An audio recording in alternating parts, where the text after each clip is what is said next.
Very good evening everyone. Welcome to the basics of forex trading class. तो आज का हमारा जो टॉपिक रहेगा कि किसी भी करेंसी पेयर्स की जो मूवमेंट होती है उस पर सबसे ज्यादा इफेक्ट क्या डालता है। क्या वो रीजंस होते हैं, क्या कारण होते हैं जिसके कारण किसी भी करेंसी पेयर के अंदर जो है वो मूवमेंट आती है। बात करते हैं कि किसी भी करेंसी पेयर्स की जो मूवमेंट है वो किस तरह से काम करती है। तो देखिए, क्या होता है, what moves currency pairs in forex market. Forex market के अंदर करेंसी पेयर्स की मूवमेंट के लिए ये जो 5 पॉइंट है ये बहुत ही इंपॉर्टेंट होते हैं। सबसे पहले किसी भी कंट्री का जो इंटरेस्ट रेट होता है उसके ऊपर डिपेंड करता है कि करेंसी के अंदर कितना मूवमेंट आना है। इन्फ्लेशन जो होता है वो डिपेंड करता है। इन्फ्लेशन का मतलब होता है कि हमारा जो किसी भी कंट्री के अंदर महंगाई दर कितना है। जीडीपी ग्रोथ रेट बहुत ही इंपॉर्टेंट रोल प्ले करता है। एम्प्लॉयमेंट स्टेटिस्टिक्स जो है वो बहुत इंपॉर्टेंट रोल प्ले करता है। एंड ट्रेड बैलेंस रिपोर्ट जो है वो बहुत ही इंपॉर्टेंट इसके अंदर रोल प्ले करता है। तो ये सभी 5 पॉइंट जो है वो हम अभी डिस्कस करने वाले हैं। सबसे पहले हम बातचीत करेंगे इंटरेस्ट रेट के बारे में। The interest rate directly affect the amount of money in circulation. किसी भी कंट्री के अंदर अगर कोई भी मनी जो सर्कुलेशन है, मनी का जो सर्कुलेशन है उसके ऊपर कितना इंटरेस्ट हमारा जो है वो लग रहा है, वो सबसे ज्यादा किसी भी कंट्री के अंदर जो है वो करेंसी के करेंसी को अ, मजबूत होने के लिए या फिर करेंसी को वीक होने के लिए इंटरेस्ट रेट बहुत ही इंपॉर्टेंट रोल अदा करता है। Central banks lets money to commercial banks and commercial banks have to pay it back and with the set of base interest rate.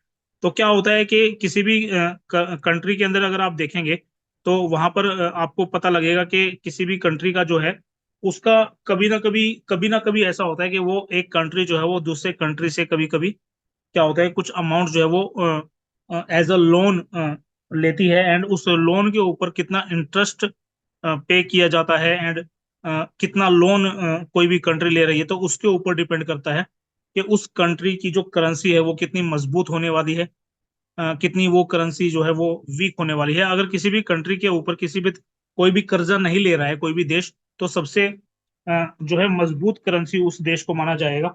But अगर किसी भी कंट्री के ऊपर जो है लोन्स रहते हैं, अगर वो दूसरी कंट्री से लोन लेता है एंड उसका जो इंटरेस्ट रेट होता है उसके ऊपर करेंसी का जो मूवमेंट है वो डिपेंड करता है। Next one is inflammation. Inflation क्या होता है कि किसी भी कंट्री के अंदर अगर आप देखें तो महंगाई दर, अगर इंडिया की बातचीत की जाए तो इंडिया के अंदर इन्फ्लेमेशन रेट जो है वो हर 10 साल के अंदर जो है बहुत ज्यादा बढ़ता है। अगर आप देखें तो अगर आप किसी भी बैंक के अंदर अगर आप अमाउंट जमा करते हैं तो वहां पर आपको मैक्सिमम, अगर आप कोई योजना करवाते हैं तो वहां पर आपको मैक्सिमम टू मैक्सिमम की भी बातचीत की जाए तो 7% का आपको एनुअल रिटर्न मिलता है। बट इन्फ्लेशन रेट जो होता है वो अगर आप चेक करें तो किसी भी कंट्री का जो इन्फ्लेमेशन रेट होता है वो अगर आप इंडिया की बातचीत करें तो ये 12 से 13% जो है वो जाता है हर साल की। अगर बातचीत करें तो बहुत बहुत ही इम्पोर्टेंट है ये इन्फ्लेशन। अगर आप रोजमर्रा की जिंदगी के अंदर अपने जो है इन्वेस्टमेंट के बारे में सोचते हैं तो उसके ऊपर इन्फ्लेशन को अगर आप ध्यान में रखते हुए कोई भी इन्वेस्टमेंट करते हैं तो वो बहुत ही इंपॉर्टेंट हो जाता है। अभी इन्फ्लेशन के अंदर क्या होता है, inflation percentage tell us how price rose within given time. For example, if inflation rate of for petrol is 5% per annum, then the price of petrol may increase by 5%. अगर पेट्रोल का अगर हम inflammation महंगाई दर देखें तो 5% per annum की है तो हर साल जो है उसका 5% प्राइस जो है वो बढ़ जाएगा। अगर 2020 के अंदर पेट्रोल का प्राइस 100 रुपये था तो 2021 के अंदर वो 105 रुपये हो जाएगा। तो इन्फ्लेमेशन रेट जो है वो बहुत ही इंपॉर्टेंट रोल अदा करता है किसी भी करेंसी पेयर्स के मूवमेंट के बारे में। नेक्स्ट जो होता है impact of inflation of currency. अब ये इन्फ्लेशन का इफेक्ट किस तरह से किसी भी करेंसी के ऊपर पड़ता है उसकी अगर हम बात करेंगे तो जैसे ही हमारी न्यूज अगर आती है, if the news of decrease of inflammation rate, अगर किसी भी इन्फ्लेमेशन रेट की जो न्यूज है वो डिक्रीज के बारे में अगर यहाँ पर आती है तो डिमांड ऑफ द करेंसी जो होती है, करेंसी की डिमांड बढ़ जाएगी। मतलब कि करेंसी जो है वो अ, मजबूत हो जाएगी।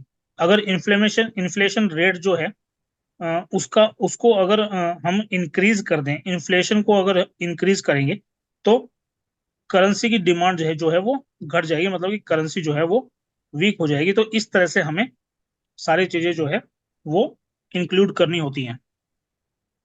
Next one is GDP growth rate. किसी भी देश का जो ग्रोस डोमेस्टिक प्रोडक्ट जो होता है वो नेशनल इकोनॉमी को वो जो है रिप्रेजेंट करता है।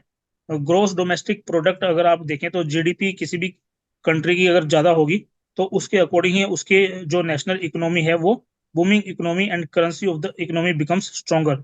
अगर किसी भी कंट्री का जो वो जीडीपी है वो अगर मान लीजिए बढ़ता है, तो अगर जीडीपी बढ़ेगा तो उसकी जो इकोनॉमी है वो स्ट्रोंग हो जाएगी, और उसकी जो करेंसी है वो भी बिल्कुल इसके अंदर स्ट्रोंग हो जाएगी। अगर जीडीपी के अंदर अगर रिसेशन आ जाता है, रिसेशन का मतलब आप सभी जानते ही हैं कि अगर जीडीपी जो है वो किसी भी देश की अगर कम होती है, तो वो उसका बिल्कुल नेगेटिव इफेक्ट पड़ता है इकोनॉमी के ऊपर, और हमारी जो करेंसी है वो बिल्कुल कम हो जाती है। तो हम अभी देखेंगे, let us watch this in real time. Real time के अंदर क्या होता है कि न्यूज किस तरह से हमारी जो है मार्केट को इफेक्ट करते हैं। तो उसके लिए हम सीधा अपने जो है कैलेंडर्स के ऊपर चले जाते हैं। तो यहाँ पर अगर आप ध्यान से देखें तो मैंने एक वेबसाइट ओपन की हुई है जिसका नाम है forex factory.com। आप forex factory.com जैसे ही ओपन करेंगे, तो ओपन करने के तुरंत बाद आपको सबसे ऊपर कुछ ऑप्शन दिखाई देंगे। तो यहाँ पर आपको सीधा कैलेंडर के अंदर चले जाना है। अभी कैलेंडर में अगर आप जाते हैं एंड न्यूज की अगर हम बातचीत करते हैं, 9 तारीख को अगर आप देखें तो 4:30 बजे के आसपास यहाँ पर सभी रेड हो रखे हैं, ये जो साइंस हैं ये रेड हैं। एंड यहाँ पर करेंसी का नाम लिखा हुआ है जीबीपी। यहाँ भी GBP GBP GBP GBP. And 6 बजे के आसपास अगर आप बातचीत करें, तो एक रेड साइन आपको जो है वो यूएसडी का भी मिलता है।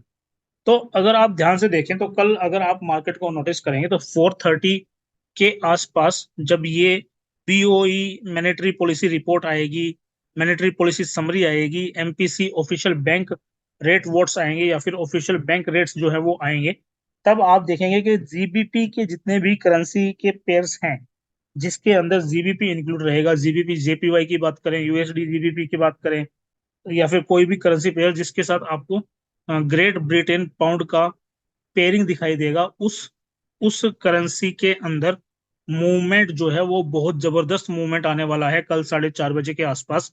तो यहाँ पर अगर हम ट्रेंड के हिसाब से अगर ट्रेड करेंगे, तो आप ट्रेंड के हिसाब से आप जा सकते हैं, काफी अच्छा इसके अंदर जो है वो प्रॉफिट बना पाएंगे। इसके अलावा अगर मैं बातचीत करूं तो आप देखेंगे 6 बजे के आसपास कल शाम को 6 बजे यूएसडी के जो करेंसी पेयर्स रहेंगे जिसके अंदर यूएसडी इंक्लूड रहेगा, उसके अंदर भी एक अच्छा मूवमेंट आने की संभावना है। तो यहाँ पर मेनली अपने को या तो आप जो है बिल्कुल एग्जैक्ट इसको फॉलो कीजिए। इसको एग्जैक्ट फॉलो करने का तरीका मैं आपको बता देता हूँ कि किस तरह से आपको इसको एग्जैक्ट फॉलो करना होता है। तो अगर मैं न्यू टैब के अंदर एक दूसरी वेबसाइट है जिसको हम बोलते हैं investing.com। तो देखिए, मैंने investing.com को यहाँ पर ओपन किया। अभी हम रियल टाइम इसको चेक करेंगे कि किस तरह से चीजें जो है वो काम करती हैं। तो investing.com के अंदर हम सीधा जो है investing.com में हम इकोनॉमिक कैलेंडर के अंदर हम आ जाएंगे। देखिए, अगर आप investing.com अगर आप विजिट करते हैं तो बहुत ही इंपॉर्टेंट है ये चीज, आपको इसको नोट भी कर लेना चाहिए कि यहाँ पर आपको टाइम चेंज करना बहुत जरूरी रहेगा। करंट टाइम जो इसका चल रहा है ये आपको यूएस एंड कनाडा का टाइम दिखाएगा, जबकि हमें जो टाइम चाहिए वो इंडिया का टाइम चाहिए। तो हम इसको जो है इंडिया के टाइम के अकॉर्डिंग सेट कर लेंगे।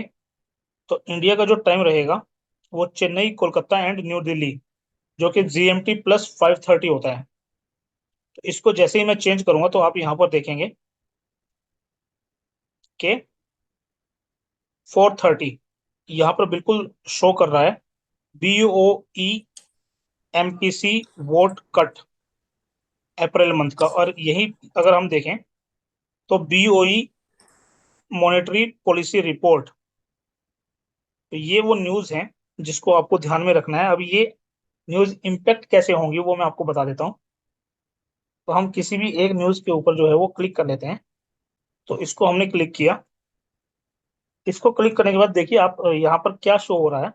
The number of MPC members who voted for a cut in the previous rate decision meeting a higher than expected number of the member who voted for a cut may signal a possible rate cut next meeting and therefore be bearish for the GDP. देखिए क्या हुआ है यहाँ पर, जो हमारा जो previous data यहाँ पर आपको देखना होगा। 9 मई की अगर हम बात करें तो प्रीवियस जो है वो जीरो, यहाँ पर वन है, प्रीवियस वन है, एंड फोरकास्ट जो है वो जीरो बता रहा है। एंड एक्चुअल जब इसके अंदर जो हमारा रिजल्ट आएगा, तो वहां पर जो जैसे जैसे जो भी वोटिंग होगी, वो रिजल्ट अगर यहाँ पर the higher than expected number of members, the number of members who voted for a cut in the previous rate decision making, a higher than expected number of members who voted for the cut may signal a possible rate cut next meeting and therefore be bearish for the GBP.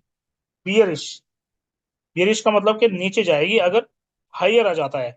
यहाँ पर zero से अगर actual जो reading है वो यहाँ पर ज्यादा आ जाती है, जीरो से ज्यादा का मतलब कि क्या होगा कि एक यहाँ पर आ जाता है, तो मार्केट जो है वो बियरिश ट्रेंड के अंदर आ जाएगी। बियरिश का मतलब क्या है कि मार्केट का नीचे जाना बिल्कुल तय है।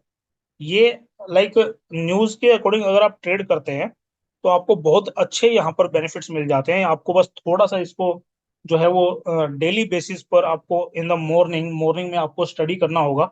स्टडी करने के तुरंत बाद क्या होगा कि आपको उस टाइम के अंदर मार्केट के अंदर एंटर हो जाना है जब न्यूज जो है वो मार्केट को इम्पेक्ट करेगी, एंड जैसे ही ये रिजल्ट आ जाते हैं उसके अकॉर्डिंग आप ट्रेड ले लेते हैं। अभी दूसरा हम यहाँ पर सिनेरियो देखें तो सेकंड सिनेरियो जो कि वो बिल्कुल एग्जैक्ट 4:30 पर ही हमारी जो है पांच न्यूज एकदम से इम्पेक्ट होंगी, एंड पांच की पांच न्यूज हमें बहुत अच्छे यहाँ पर रिटर्न्स दे सकते हैं।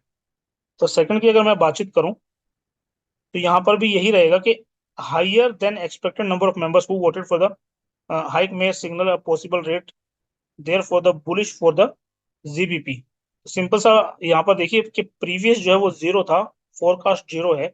अगर यहाँ पर वन आ जाता है या फिर टू आ जाता है तो मार्केट के जो है नीचे की तरफ जाने के बहुत सारे चांसेस यहाँ पर बन जाते हैं। अगर हम यहाँ पर बिल्कुल सेम तरीके से अगर हम यूएसडी का भी देखें, तो अगर आप देखेंगे तो कैलेंडर सिग्नल सिग्नल में अगर हम जाते हैं तो यहाँ पर हम यूएसडी की जो न्यूज है वो 6 PM पर आने वाली है, एंड वो है अनएम्प्लॉयमेंट क्लेम्स की। तो अनएम्प्लॉयमेंट क्लेम्स 6 PM पर हम देख लेते हैं। तो यहाँ पर आप देख सकते हैं, यहाँ पर लिखा हुआ है कि जॉबलेस क्लेम्स 4 वीक का एवरेज। इसकी अगर हम बातचीत करें तो यहाँ पर किस तरह से जो है चीजें इंपैक्ट होंगी वो मैं आपको बता देता हूँ। तो initial jobless claims measure the number of individuals who filed for the unemployment insurance for the first time during the past week. तो इसके अंदर क्या होगा, a higher than expected reading should be taken as a negative और bearish for the USD. Higher than expected reading कहने का मतलब ये है कि यहाँ पर एक्सपेक्टेड रीडिंग क्या है कि जो पिछली रीडिंग जो थी वो 210.00 के थी। अगर इससे एक्चुअल रीडिंग जो है वो ज्यादा आ जाती है, यहाँ पर बोल रहा है हायर, अगर ज्यादा आ जाती है तो मार्केट के अंदर जो है वो बियरिश ट्रेंड आ जाएगा। इसी तरह से lower than expected reading should be taken as a positive that is bullish in the USD. अगर यहाँ पर 210.00 के से ज्यादा अगर यहाँ पर रीडिंग आ जाती है एक्चुअल रीडिंग, तो मार्केट के अंदर जो है एक बुलिश ट्रेंड आपको देखने को मिलेगा, जिसके अंदर मार्केट जो है वो अप साइड के अंदर चली जाएगी। अगर हम बातचीत करें तो ये जो डेटा होता है ये मंथली बेसिस पर या फिर वीकली बेसिस पर शो होता है। तो अगर आप देखें तो लास्ट टाइम ये जो डेटा आया था 2 मई को ये डेटा आया था, एंड 2 मई को सेम एग्जैक्ट जो इसका टाइम था वो 8:30 के नियर अबाउट ये डेटा आया था। एंड अगर हम कैलेंडर सिग्नल्स के अंदर अगर हम जाते हैं,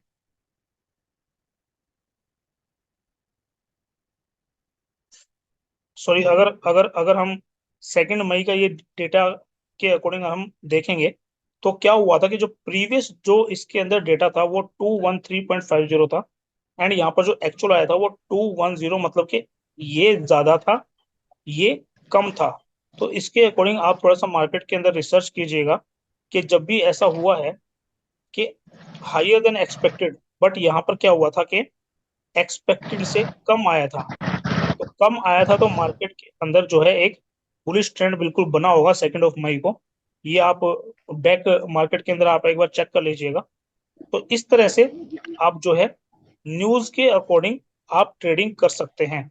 अगर आप न्यूज के ऊपर बिल्कुल अच्छे से लाइक डिपेंड करते हैं एंड न्यूज को देखते रहते हैं, न्यूज के अकॉर्डिंग आप ट्रेडिंग करते हैं, तो कभी भी ऐसा नहीं होगा कि आप जो है एक अच्छी ट्रेड एग्जीक्यूट ना कर पाए। बिल्कुल आप एक अच्छी ट्रेड इसके अंदर एग्जीक्यूट कर पाएंगे।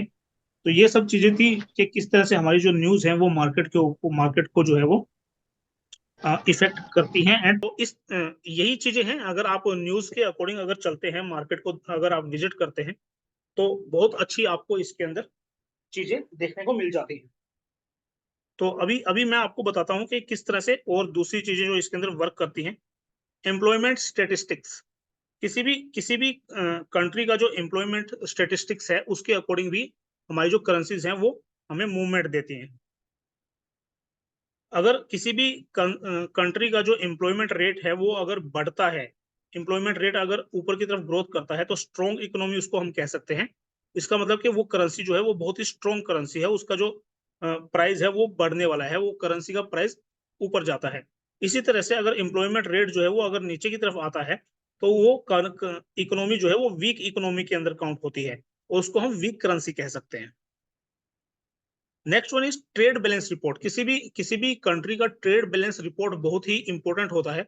अगर आप वो ट्रेड बैलेंस रिपोर्ट अगर आप चेक कर लेते हैं, लाइक इंपोर्ट किसी भी कंपनी का जो है वो लाइक ज्यादा है और एक्सपोर्ट जो है वो कम है, तो यहाँ पर थोड़ा सा लाइक चीजें आ जाती हैं। Value of the export is smaller than the value of the import in the currency. It means importation currency will have to bear trade deficiency at the country will be in loss। तो कहने का मतलब कि import ज्यादा हो रहा है, export कम हो रहा है, तो वो करेंसी जो वो कंट्री है वो लॉस के अंदर जा रही है। वहां पर उस करेंसी की वैल्यू जो है वो कम होने वाली है। इस तरह से ये जो ट्रेड बैलेंस रिपोर्ट है ये काम करती है। तो आज की इस प्रेजेंटेशन के अंदर इतना ही। मैं होप करता हूं कि आपको सारी चीजें बहुत अच्छे से समझ में आई होंगी। तो थैंक यू आज की मीटिंग के लिए। मिलते हैं आपसे नेक्स्ट मीटिंग में, तब तक के लिए thanks, have a nice day.